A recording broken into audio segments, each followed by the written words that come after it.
Hello,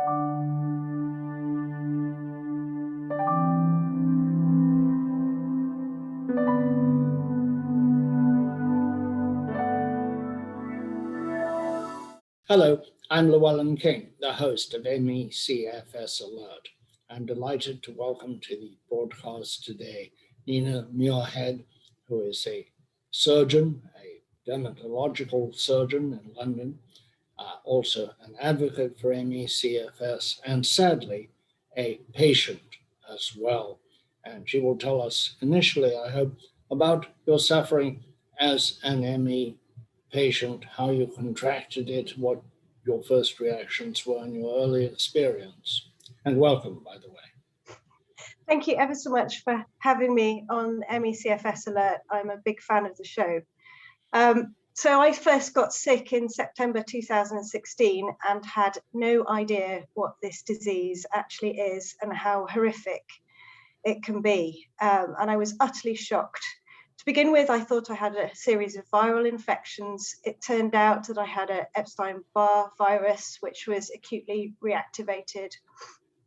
And I spent many months with flu-like symptoms, high temperatures, fevers, dizziness, difficulty concentrating, all the typical symptoms, but not realizing what was wrong with me. And I started adjusting my life to try and cope at work and looking after my children. So I wasn't overdoing it, I wasn't burned out, but I was getting increasingly sick to the point where I couldn't function, I could barely walk.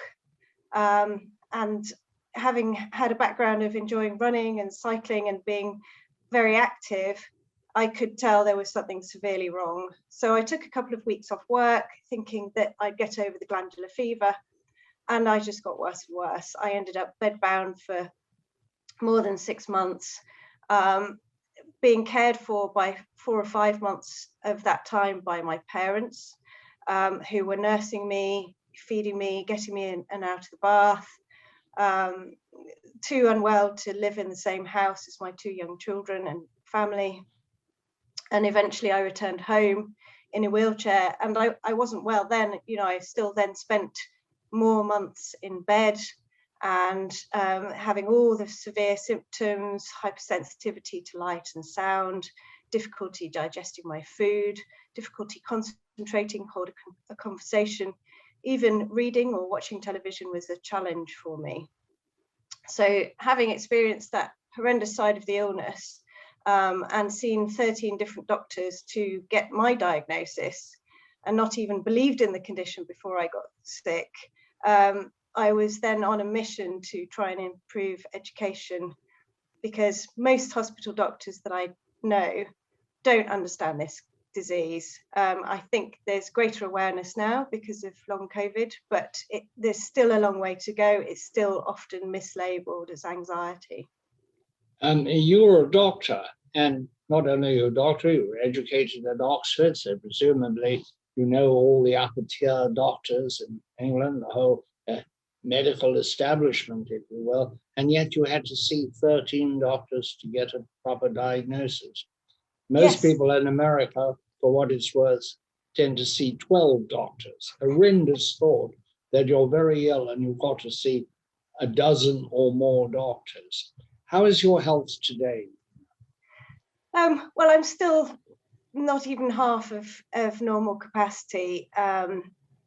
I do struggle from recurrent problems with sore throats, brain fog, and I've learned the hard way how to pace. To begin with, I wanted to go back to work and quite quickly increase my hours, but in the end, it took me 6 months to go from sort of 2 hours a week to 6 hours a week, and then another few years to build up to double that. And I still have to really pace and choose very carefully what I do. I can't walk particularly far. I have a disabled badge.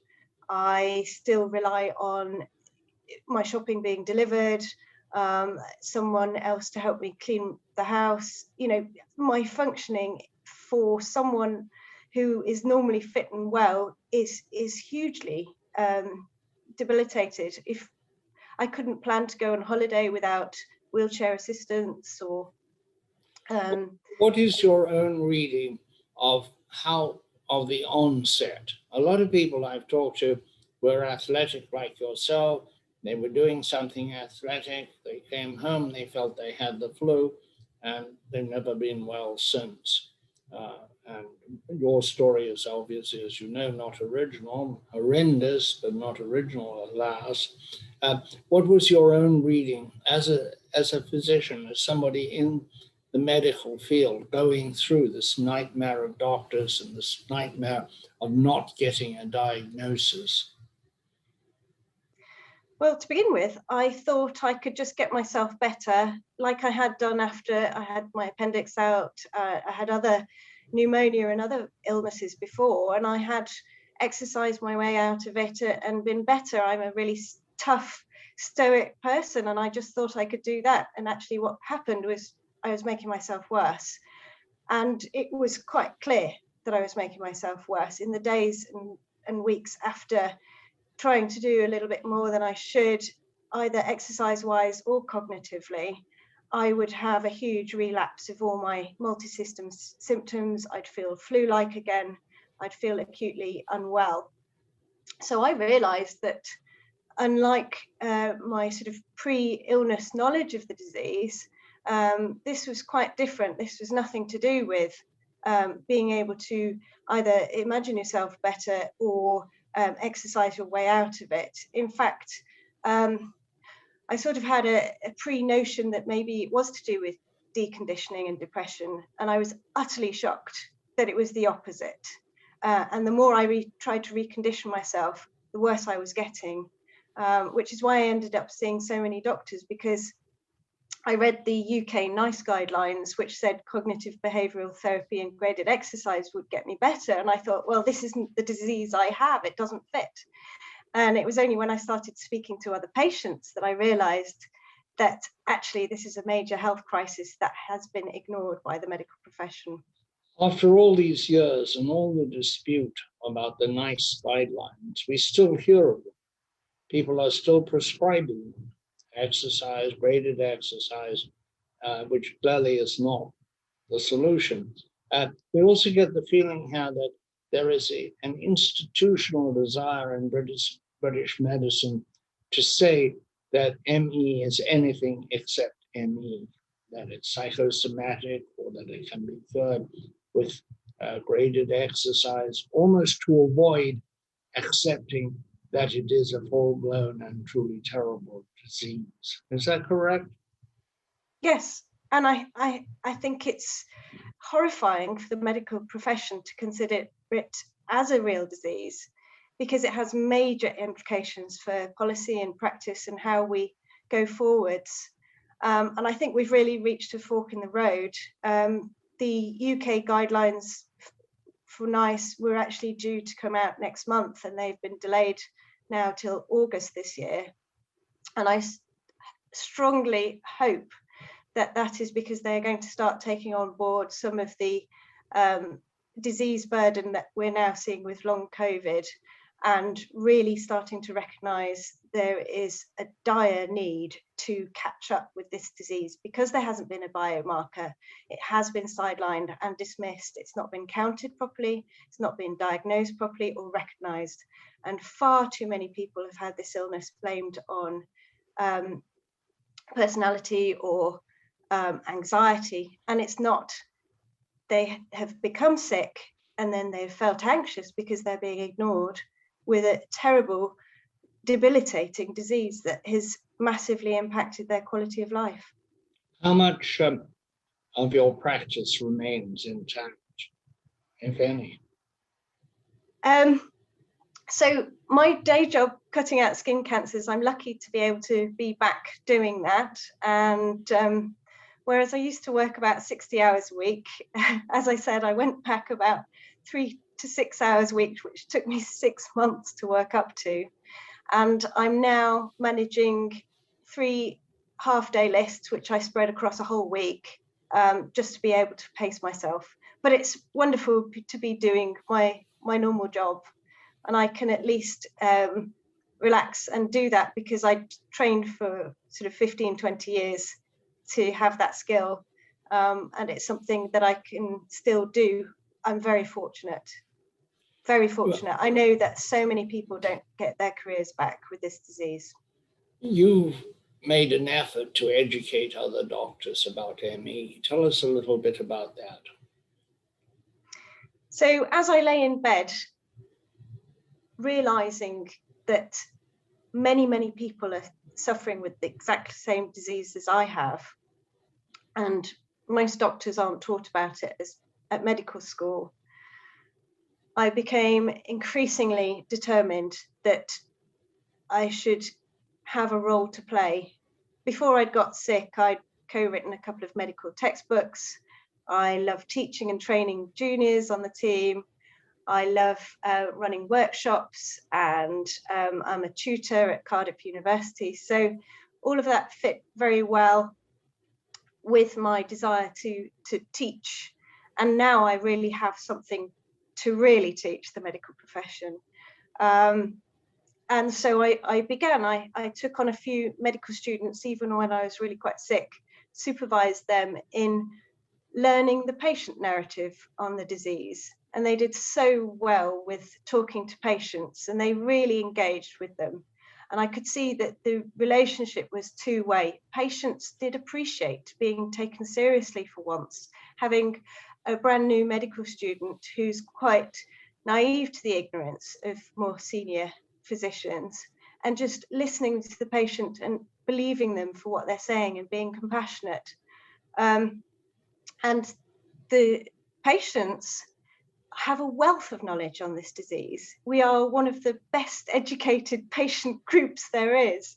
And I think it is a huge resource that we should use far more usefully to educate doctors and trainee doctors and all healthcare professionals. So I then hoped to do more with inviting patients in and doing a flipped classroom model where we introduce the information, the new biomedical and the existing patient narrative to the students, and then we bring in a patient and then they have a question and answer session and learn in that way, because there are very few specialists who can teach this across the medical schools worldwide, and certainly in the UK. Very few can really engage with what is being said at sort of the forefront of ME CFS experts in the US Clinician Coalition and the Euromeme group.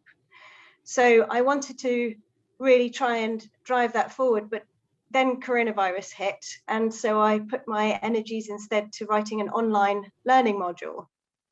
And I used 10 case examples, which are loosely based on real patient stories, to introduce the variety of symptoms with which people present, and to try and really tackle some of the common misconceptions around the disease. Okay, well, that's extraordinary, and thank you very, very much. I'm wondering, what is going to be the impact of long haul?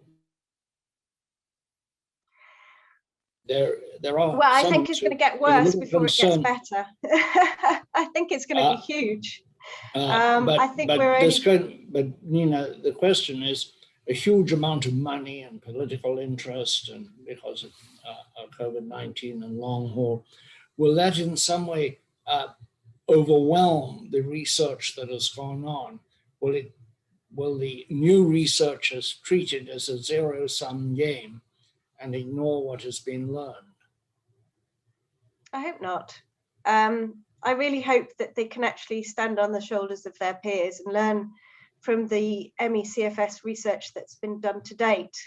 Sadly, because of lack of funding, I think a lot of the studies have been quite small, but I think they should be built on, repeated, and we've now got a cohort of ideal candidates to really extend that research and find out more about the disease. What is the work that is being done at Cardiff University, where you teach? Cardiff in Wales, of course, for people who don't know, but there you are. So one of the things that we've been doing as a small group of researchers with a couple of patients is looking at the impact of ME/CFS on the quality of life of family members using a validated questionnaire on the quality of life of the family members that have been used with different other diseases. It was developed initially for dermatologic conditions, but has been used with 25 other chronic diseases and cancer. And during a short pilot study, we showed that there was a significant impact on the quality of life of family members as well as patients. And so we've launched an international study, and that actually closes tomorrow, 31st of March. So we're hoping to get as many patients and their family members to complete that. It's the first study looking at the impact on quality of life of family members as well as patients. There's been a lot of research which showing, of course introduces the question, what is the impact on the quality of life of your family, and particularly your children? How old are they?